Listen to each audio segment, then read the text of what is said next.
tonight's topic is combustion analysis with my friend, and I love to call him my friend. We've done team teaching together. Jason Esteves is phenomenal. That's correct. You do not pronounce it Esteves. It's Esteves. That was taught to me many years ago in the middle of a training, which I will never, ever, ever forget. He let me go for at least 10 years pronouncing his last name wrong. I don't let people do that the second time they call me. He's been in the industry for over 20 years. I swear to God, I met him when he started. He's worked with 2 different manufacturers in testing and measurement instrumentation. He's NATE and BPI certified. I'm not quite sure what a BPI is, but maybe Jason could tell me. With a strong emphasis on promoting the proper combustion analysis and carbon monoxide safety training. So extensive experience of both field and classroom trainings to contractors and distributors, which I've been involved in residential, commercial, and industrial applications. Has provided him with a wealth of knowledge in such topics as combustion analysis, carbon monoxide safety, indoor air quality, VOCs, vent, gas, oil leak detection, and more. So after 18 years with E Instruments, it broke my heart when Jason left. And I can tell you that I was heartbroken the day he called me and said, I'm not calling many people, Wheels, but I got to call you. And I'm going to tell you I'm leaving E Instruments. And I can tell you everybody on the screen uses E Instruments on all of our boilers and our applications. Yes, we carry TPIs in the background as backups, but our primary go-to is the E Instruments unit. It broke my heart. And then he called me one day and said, hey, Wheels, I'm with Cytron, and I want you to bring your combustion analyzer over. And I said, why? He says, because I want to update you with all the really cool new shit. And I said, you son of a bitch. So he's got mine. That's my second one. With all that, I bring to us tonight's Thirsty Thursdays, and I introduce Jason because I absolutely love him. I'm going to change the presenter here to Jason so he can bring it in. And Jason, I got to say something here. Somebody commented on the pink. They said the pink is the new black, just so you know. The pink is the new black. And then Jay Moser, he says, hey, in an international building code, it is required that a CO detector is installed. So there you go. That's from Jay Moser. Yep. It's in the National Building Code. There's a lot of states. So first of all, thank you so much for that incredible introduction. I don't think my wife can give me that good of an introduction, so I appreciate that a lot. It definitely wouldn't be that long, and I've been with her since we were 16 years old, and she wouldn't have that many nice things to say. So I really do appreciate that. I feel the same way. I've known Wheels. You're right. We go back a long, long time. I see a lot of familiar names when I was looking at the attendees a while back. So I heard Jay Moser. So hi, Jay. I know a lot of guys out there. There's a lot of familiar names, so I want to say hi to everybody. Many of you have known me from my days, as Wheels mentioned, at E Instruments. After 18 years at E Instruments, ended up leaving because the company was sold, and like any transition, it just wasn't for me anymore.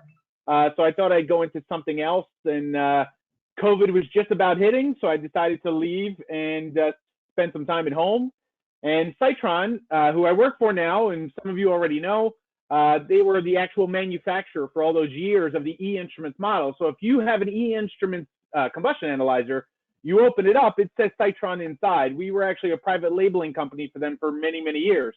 We just handled most of the North American sales. So they came to myself, and they came to a lot of the staff at from the E Instruments and said, look, you know the product, you know the market, you know these people. Do you really want to start something new, or do you want to take on and then be the director with Cytron? So it didn't take that much convincing, to be honest. At the time, my kids were 7 and 8, and I was home with them 24/7 during COVID, being a stay-at-home dad and also a teacher when they were, doing homeschooling. So it didn't take very much convincing at all. So I appreciate that. I know just before I start the presentation and bring up the slides and go on from here, this is going to be a really shortened version of what I normally do.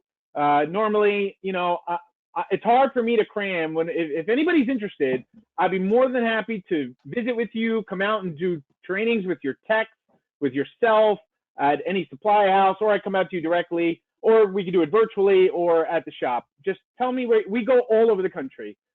So please reach out to me after, and I'll be happy to set it up. But it's hard for me to do 2 hours of certified training in, 30 minutes. So I'm going to try to hit the things that I think are important.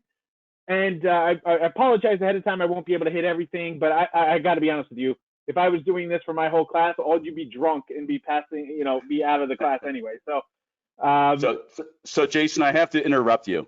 Yes. So that's a gorgeous. I assume this is your wife and your 2 children. You can see and your greenhouse right behind your home. This is gorgeous. Well, yeah, that's, as you notice, we're all dressed up. That's at a wedding. That's definitely not my garden. So just let me know if you guys can see my screen now with the presentation. Yes. Oh, good. All right. Looks good. Okay, so I'm going to go on from here. So like I said, you're going to see me kind of skip through a couple things, and I apologize. I do want to hit, what I consider to be the major things. So again, Citron Americas, this is my contact information on the left. My colleague, Dan Kelly, many of you do know, some of you don't. He was with E Instruments and worked under myself for 12 years before he actually left when the company was sold as well, and became the sales director at Backrack before Citron also reached out to him, and we kind of all brought the band back together. So our service manager and Dan, myself, 2 other of our service team, we all came back. I'm stupid enough to give my cell phone number out. It's okay. That's how guys get a hold of me. That is my personal number. So feel free to reach out to me, email me at any point. As you brought up a good point about the CO part, because not only are we NATE certified, BPI, by the way, Building Performance Institute. So a lot of energy auditing, weatherization, but I'm also a carbon monoxide safety instructor. So yeah, I could not agree more. I wish it was code everywhere. I find it ridiculous that we're in we are in 2022. And we're still at a point we're talking about CO and CO safety. I consider that a little nuts on my part but here we are. So those are some really good points to bring up. By the way, your combustion analyzer is a safety monitor for you. I'm going to go over about how to use the analyzer, but one of the functions that an analyzer does that a lot of guys don't realize that it actually has a carbon monoxide detector on there. I tell guys all the time to turn it on outside without the probes and hoses plugged in, let it go to its auto zero. It's not warming up for you in those 60 seconds. What it's actually doing, what any analyzer is doing, is it's calibrating itself to fresh air. So if you're outside of a boiler room and you turn on your analyzer and you walk into that boiler room after it's done the auto calibration, that unit is actually pumping in air and drawing in air from the room, and it's actually detecting the CO in the room. So you can actually, see what's going on. So it's a personal detector on top of looking for CO in the stack. So that's a lot of guys don't know that part of it. So that's your parakeet. That's your best defense. If you don't have a CO detector, if you have to go into the boiler room and you do an analysis anyway, you got to turn it on outside anyway. That's the process to actually, it has that CO detector on there. It also has, if you go to the menu function, it has a CO max, and it'll monitor CO in the room if you want to. So, but we can get to that. So you can follow us on LinkedIn for any kind of news, information, shows, trainings that we're going to be at, Facebook, all that kind of stuff. For those of you who don't know Citron's not new to the market. We've actually been manufacturing combustion analyzers since 1981, so about 40 years. It's an Italian company. They're based about an hour northwest of Venice. Founded in Italy back in '81, like I said, exports to over 60 countries. In January of 2020, that's when Citron Americas launched. And in January of 2021, exactly 1 year ago, that's when we launched commercially, where we actually went to market. And like I said before, if you know the E Instruments models, they're exactly what these are. We did launch a new model this year, which I'll get to later. But just so everybody's kind of familiar that we're not a newcomer by any stretch of the imagination. That is our that's our wonderful location in Venice, and our beautiful location on Street Road in Trevose. So we do all of our service, calibration, spare parts, trainings, any type of stuff, or you just want to pop in, say hi. we always have some sort of candy and giveaways and stuff. So please feel free to stop by at any time. Series of combustion analyzers, portable leak detectors, manometers, and as you mentioned, domestic gas detectors, not only for CO, but also for residential, light commercial on methane, propane, natural gas. We have detectors now for pretty much everything. A lot of them are plug-in detectors for the room, so they never have to change batteries, never lose power. Really sensitive sensors, because in residential you have to be under 9 ppm in the air. In OSHA standard and U.S. federal law, in commercial applications, it's actually 35 ppm in the boiler room.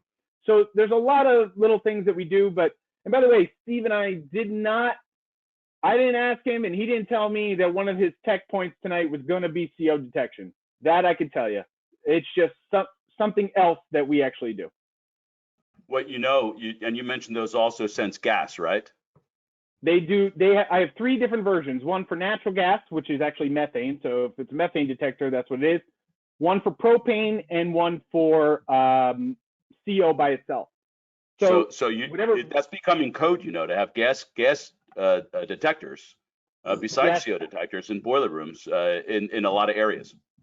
I think where you are in Maine, I think there's a new regulation this year for methane detection in boiler rooms. And propane. So, and propane, exactly. So something to think about. It's like I said, the fact that we're in 2022 and we're still talking about this, little crazy. But so some of the agenda, I won't be able to hit everything, like I said, but I'm going to try to hit as much as I can. So why are we here? So why do we need to perform a combustion test? Why do we need an analyzer? What the hell is an analyzer? If I had $1 for every time, I've been doing this for 20, 30 years, I don't need that shit, I'd be retired. So the amount of guys out in the field still taking the liability function, you're kind of on your own in those types of things. And now the push is coming hard from the manufacturers, which I'll go over as well. But why do we need to? We'll talk about venting, recirculation. That's always a very common issue in combustion analysis. What is combustion? What's oxygen, CO, CO2? NOx is becoming a little bit more prevalent also on the commercial side, so we'll talk about that. And then we'll get into some of the analyzers and, service calibration, which is always everybody's favorite topic. How much does it cost? How long do you have it? All those fun things. And then the maintenance and upkeep. So what is combustion efficiency? Everybody, we as a market tend to focus on that yellow sticker. And sometimes you got to be really careful, because that yellow sticker on the side of any piece of equipment, that's usually typically an AFUE, which really is a annual fuel utilization efficiency, not the combustion efficiency at that point in time. And as we all know, nothing in this world typically is plug and play. So you kind of have to know what your efficiency could change based on the weather, the conditions, the venting, the everything. There's a whole science to doing this. So that yellow sticker on the side of a piece of equipment, that's, it's peak efficiency throughout an entire season, your average, and really the peak. Whereas combustion efficiency is what's going on at that particular moment immediately, depending on how much oxygen is there, how much CO2 are we producing, the temperatures, whether it's outdoors or for a condensing system or inside with the atmospheric system. So combustion efficiency is not AFUE. So sometimes we got to get away from those yellow stickers that are on the side of equipment. Just a little chart that I usually pass out at a lot of our trainings. Anybody's interested in this, again, reach out to me. I'll be happy to share a presentation or share any information you like. But it just kind of shows you based on how much you save by increasing combustion efficiency, helps to, sell service, to sell new equipment, what you're actually averaging on savings per $100. So it's kind of a nice little cheat sheet. So why do we need it? Well, you're talking to the wrong person on that, because I could list 100 and we'll be here all night. But one of the main things is obviously CO safety. That is a huge, big concern for me. As Steve just mentioned, CO safety is such a big thing for me. As a certified instructor, it really hits home for me. That's why your analyzers all have a built-in carbon monoxide leak detector for your own personal safety, but also measure the safety of the CO in the stack. To, and they can act as CO leak detectors where you can put it around the water heaters, put it around the equipment, make sure that there's no CO in the ambient, to make sure that there's no leaks or backdrafts coming in, that we're looking for that kind of stuff. Obviously, we want to measure the efficiency of equipment, and as the chart I just showed you, we increase the efficiency, do some cleanings, service the equipment, how much money we can save on energy. And I'll tell you, as anybody here knows, energy costs are a big topic of conversation, especially today and this winter, if anybody's watched the news. Compliance on environmental emissions. So when you get into pollutants like NOx, SOx, a lot of big commercial, when you start getting into more commercial things, they look more on the NOx, not so much the combustion efficiency, but we do have analyzers for that. Checking for proper fuel pressure. Every analyzer we have is a built-in manometer to it. Excuse me, I need a drink. Trying to go fast. Should have gone to perpetual. I know. Well, no, it's in my. I put it in my my cooler to keep it cold. Ah, smart man. Yes. So every analyzer has a built-in manometer for single or differential pressure, proper venting and draft.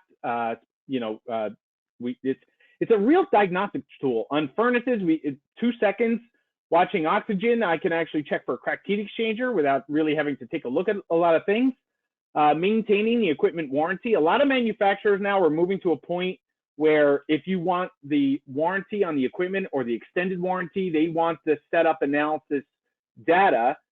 And as Steve mentioned, you call tech support. Please, one, yes, A, be nice. And two, beyond being nice, it's going to help them a lot if you have an analyzer, because usually one of the first questions they ask for is what's your gas pressure, what's your CO, what's your CO2, what's your oxygen, what are those levels? And if you don't have them, they're not Superman. They can't see through walls and through the phone. So how can they try to help you without that type of equipment? So it's really, really important. Avoiding callbacks, nobody likes that kind of stuff.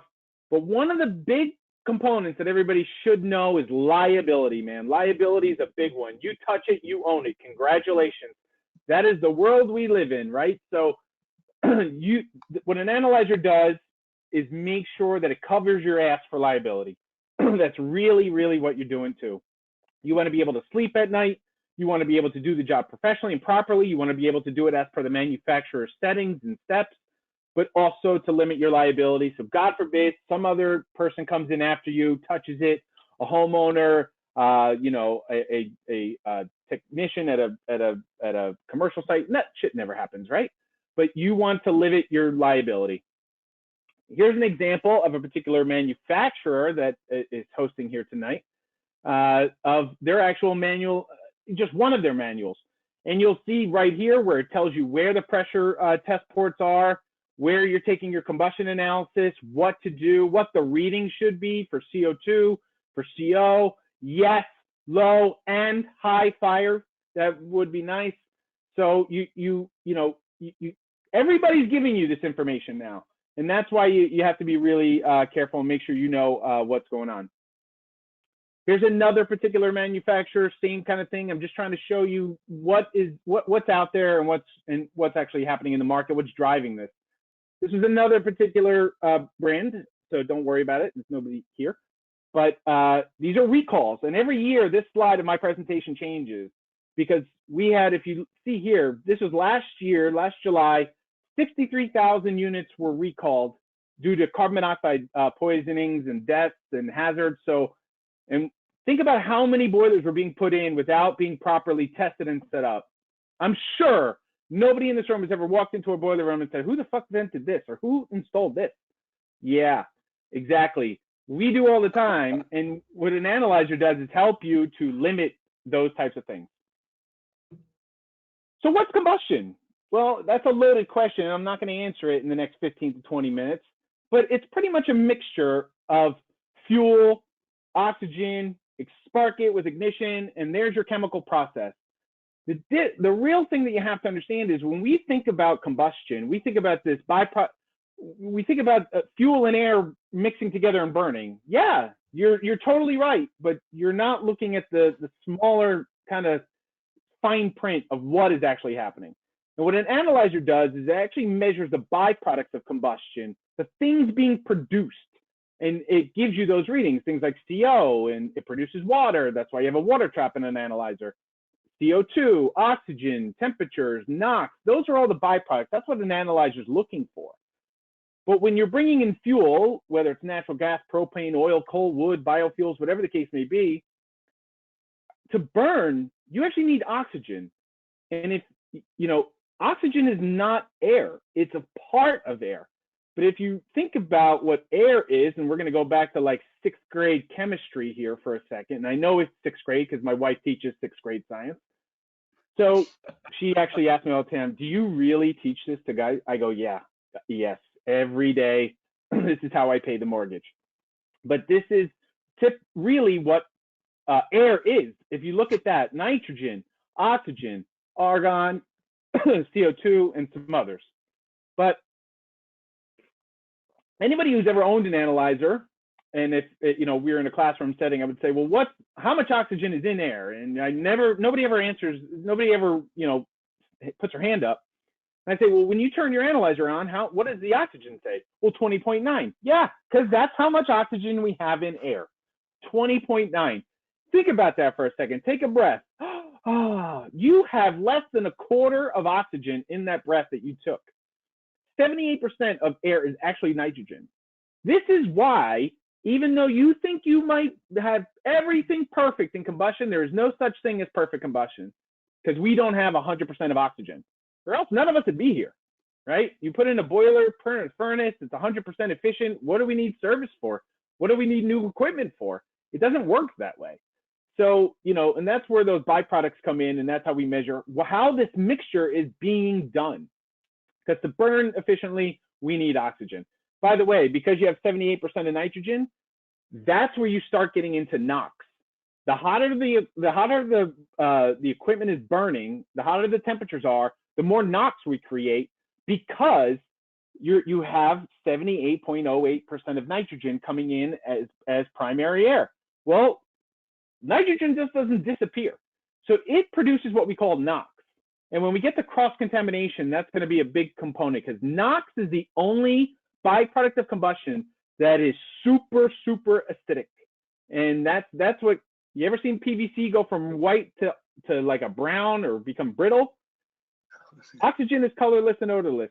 CO is colorless and odorless. CO2 is colorless and odorless. Water, colorless and odorless. That shit's NOx.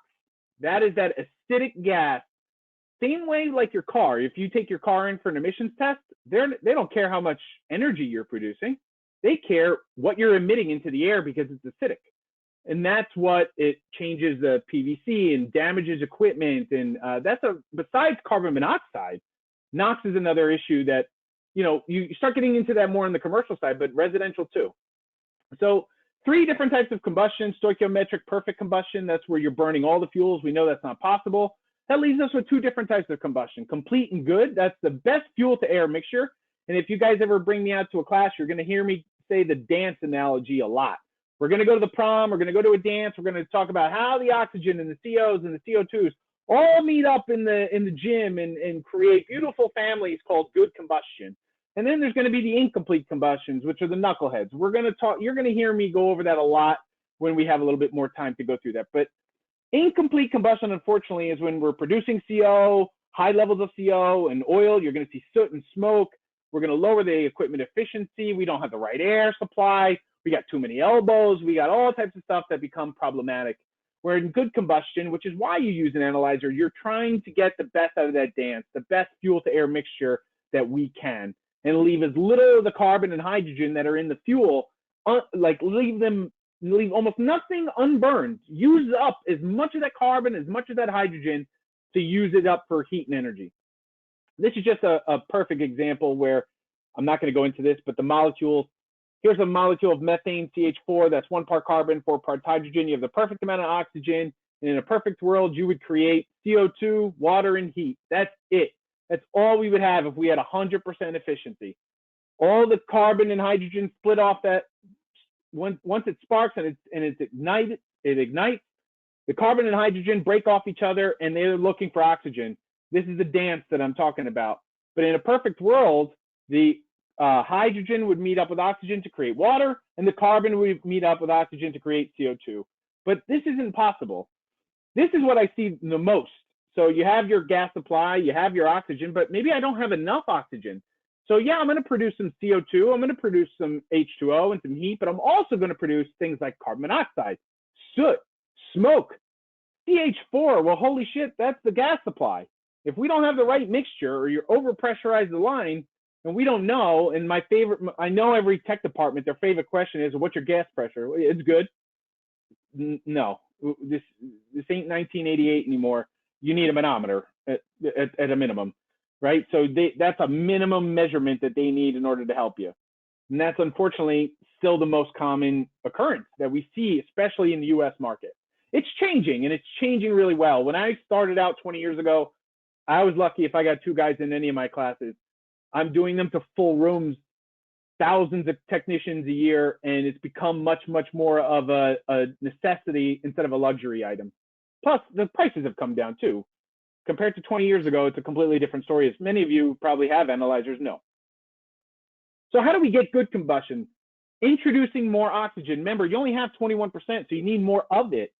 So you need excess air. That's why your analyzers measure something called excess air. It gives you extra air that we're going to need to minimize the opportunity to create CO and to maximize the opportunity to create CO2. This is a dance, gentlemen. Combustion is a real chemical dance. We look at it and we see it, and oh my God, it's beautiful. It's fire. But in that fire is this wonderful chemistry dance going on that when we have my class, I try to go into a little bit more, and I give examples of, and we're going to talk about that prom dance for a long time, because guys get a chance to really understand how these gases are mixing, so that when they look at numbers coming from the stack, like, oh, my CO is high. Oh boy, well, what's my oxygen level at? Well, that you need to balance them. So that's really, we're looking for that, and we need excess air to do it. But you have to be careful, because having enough excess air and having too much excess air is also a dance. So here right on the screen, you can see where too much excess air, if you're bringing in too much air, we're wasting fuel, we're cooling the flame. You don't bring enough air in, well, then, there's not enough oxygen to go around to create CO2, which is good. That's where CO comes into play. Where instead of getting CO2, we're going to get CO because there's not enough oxygen, and now that's not a good situation. There's a real fine dance that you have to kind of get to. And here's my favorite slide in all of combustion, the stoichiometric curve. Combustion, gentlemen, is a curve. That's what it is. That efficiency in CO2 line, that nice purple line you see, it's a curve. What you're doing, and you'll see on the right side, that's your excess air, and on the left side, your excess fuel. Air rich, fuel rich. Everybody's heard that? Well, you notice that shaded area right there on the air rich side. It says highest efficiency, that gray shaded area. That is what I just showed you in the manuals that every manufacturer wants you to get. Because if you give me a little bit of excess air in the oxygen, my CO, you see this little line that's kind of curving up, because typically a good rule of thumb in combustion in the flue should be about 100 ppm or less. That's typical. You want to follow your manufacturer specs, but typically 100 ppm or less, and that's that little curve up. You start bringing the air down by maybe giving it too much fuel, well, boom, your CO is going to go up, your hydrocarbons are going to go up, and you're going to be on the fuel rich side, and you don't want to be there. If anybody here, and you're lying if you say no, if anybody here has ever overranged their CO sensor, that's what you're doing. You're kind of doing that. By the way, all of our analyzers have a carbon monoxide protection, so you can't overrange them. First of all, they go up to 8,000 ppm. They also have an automatic pump cutoff switch, where it's normally factory set at about 4,000, where if you go above that, it shuts the pump off and stops letting you bring in any more CO to the sensor, thus saving you time, downtime, and saving you, recalibration costs or a new sensor. But you have to be careful, because, CO2, you can look like you have good CO2 if you're only looking at CO2, but you can be you can have a nice blue flame and be at 8,000 ppm in the stack, or you can be on the right side, on the good efficiency side. So you have to be careful. And if anybody ever calls me and tells me you have a blue flame, I'm just going to hang up the phone, because I don't give a shit. The flame color means nothing. So please, with that I can do that on both sides of the fence. That's why what is your oxygen? What is your CO? What's the temperatures? What are the actual readings? Carbon monoxide, we already talked about this, is a very dangerous, deadly gas. One of the things I did want to show, though, is this range. In ambient, I mentioned to you before, in the stack, you want to be about 100 ppm or less. Maybe in some certain situations, manufacturers say in high fire, 150 ppm or less, or whatever the case may be. You want to follow their specs. That's why they give it to you in the first place. But here, this just kind of gives you an idea of what CO should be in the room. We've talked about that at the beginning, and it's becoming code everywhere. These things are really, really important. 9 ppm, that's a maximum allowable over a 24-hour period. That is a residential application. 35 ppm is not only the OSHA standard, but it's also U.S. federal law. So even if it ain't code, guess what? It's the United States federal law, gentlemen. You can't be over 35 ppm in the boiler rooms. That's pretty much a standard on commercial. And just to give you some things that happen the higher you go up. Typical sources, cars, fireplaces, all types of stuff. Of course, the main source typically is the HVAC equipment, or unfortunately a fireplace of some sort. Draft is one of the most overlooked and underutilized tests, but it tells us so much about what's going on in the stack. So it's very important. On an atmospheric system, you have negative draft, atmospheric draft. It tells you a lot about what's going on, not enough air, wrong stack sizes, barometric pressure, a damper concern. But you're on negative, and I love this, negative 0.02 to negative 0.04 inches of water column. That's a fly fart. You can't feel that. That is a soft breath. So I love when I watch guys put their hand up on the or a piece of paper or a match and go, it's drafting. Okay, is it 0.01, 0.06, 0.03? What's actually going on? On a condensing piece of equipment where you have a two pipe or concentric vent, look at that. Now you have positive draft. It's completely changed over of how it actually how it actually is being done. And it also gives us the opportunity to check for clogs or, issues, airflow outside, what's being drawn back in, and those types of things. So there's two things I want to talk about real fast that I think everybody wants to know, and then I'm going to wrap it up with the instruments and hit my about a half-hour point here. There's two very distinct ways. You're doing great on time. Take a breath. All right, good. All right, let me take a drink too. So I know I can go fast, gentlemen, but I'm just we're in no rush. We're in no rush here. All right. So there's two other points that I do want to hit on. One is the difference between measuring on atmospheric and condensing, and the other one is that big concern I was telling you about before, which is recirculation, right? So those two things I really do want to hit on to make sure everybody understands that, because when I spend a lot, most of you guys that know me in the field, and Steve and Ted and Jason, who have known me for a long time as well, I'm not a typical sales person, and like these guys aren't. You go out into the field and you find out what guys are doing. You use a Testo or a back rack or UEI or whatever the case may be. Why do you like it? Why don't you like it? How can I implement stuff? What are you actually doing? How are you taking care of it? What can I implement into my analyzers into that? But also to how to train guys. I watch guys how they're doing analysis, because there's nothing more I love than teaching somebody how to do it right, or teaching them something new. There's nothing that I love more than that. That's why I miss, during COVID, one of the hardest parts has been not being in rooms as much as I can, because I love the look on guys' face when they go, oh shit, that makes sense, or oh, I wasn't doing that. And we all do. That's why we do this. So that's one of the differences that I have. I'm just not, I just don't want to sell a piece of equipment. I actually love to do this kind of stuff. So when I said in the beginning, feel free to reach out to us to do trainings, please. That's my favorite thing to do. Well, I want to talk about atmospheric and condensing because unfortunately, a lot of times, and what's happening in the market, a lot of guys are buying combustion analyzers because it's shit. I got to put in a condensing boiler, and this manufacturer's telling me I need it. But they're doing the test the same way they did on an atmospheric piece of equipment. But the science has changed. So I'll give you an example here. This is what we all know, have known for many years, right? So plug and play atmospheric, pretty much the only plug and play thing that you could ever have, really.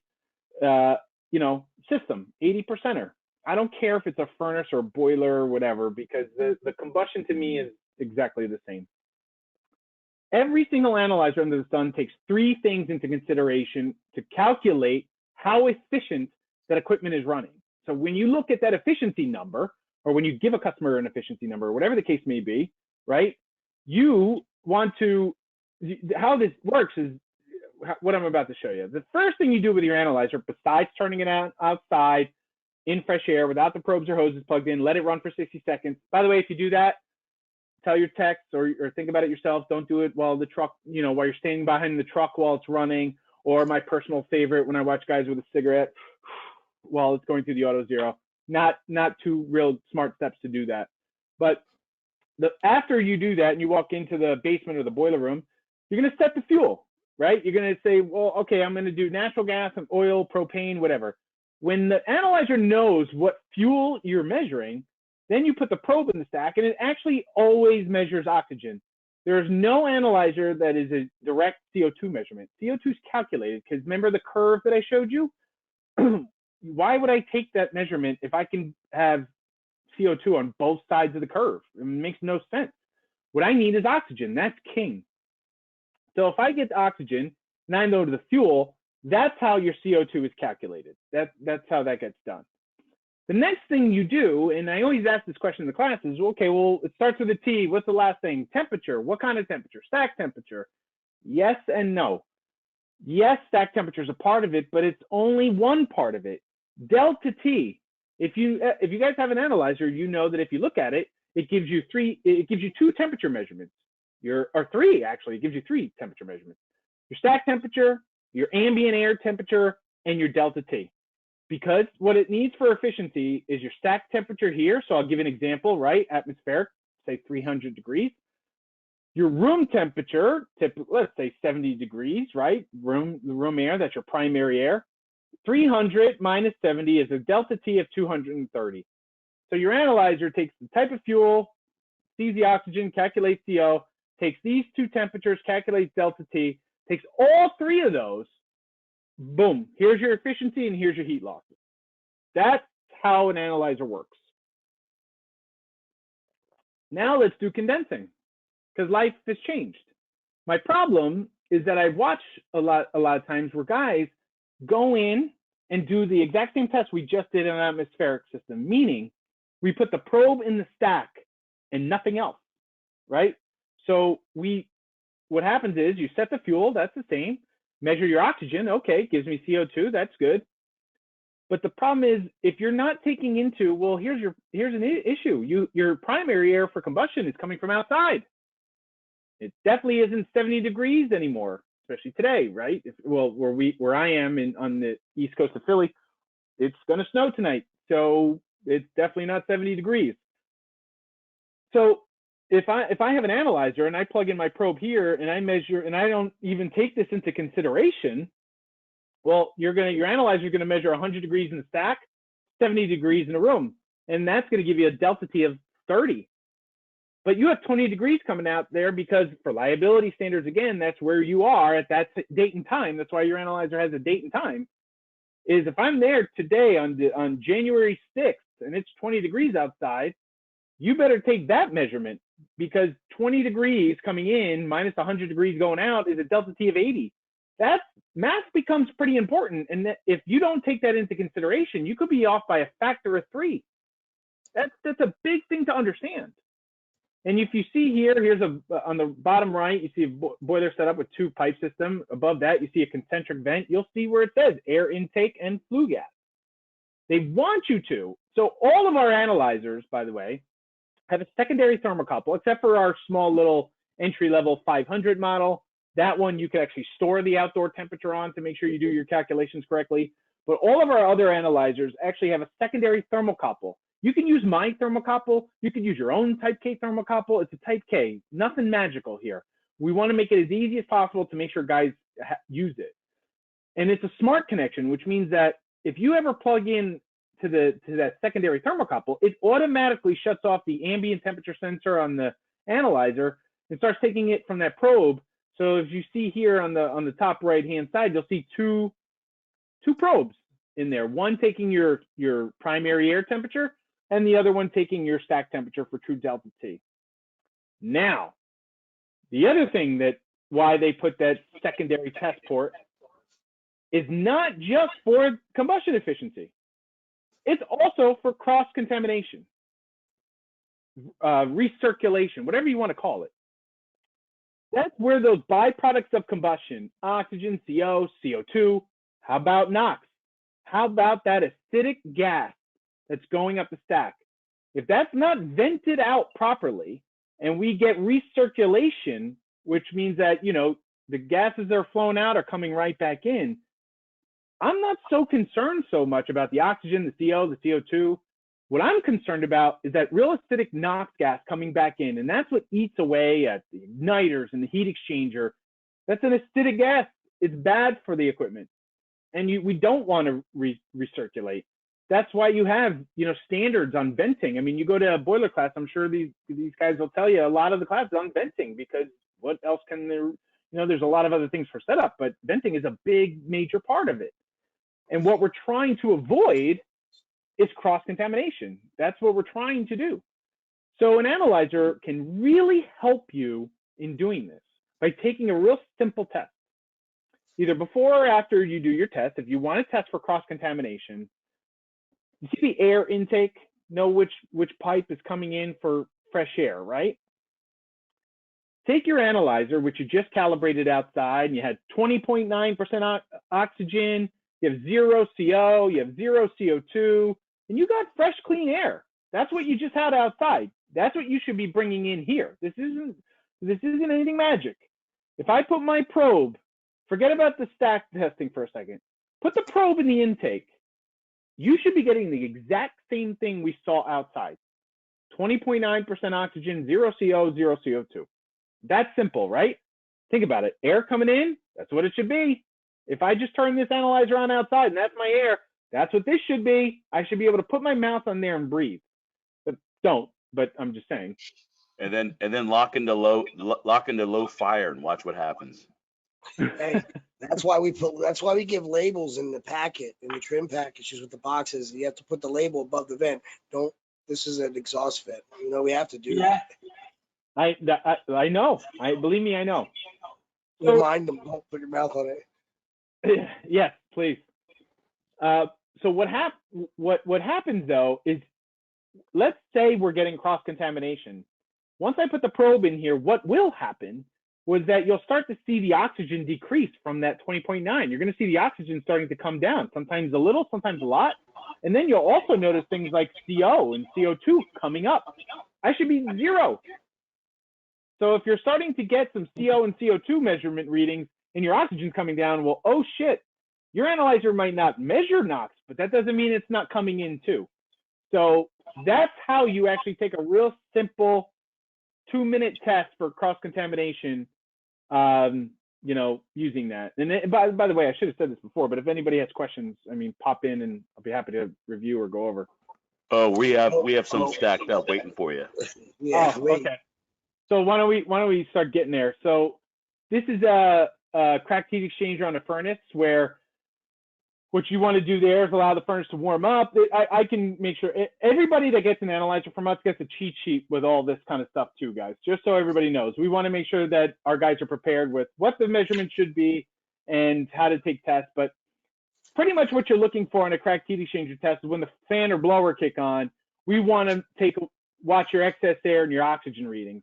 And if those oxygen readings increase, they shouldn't.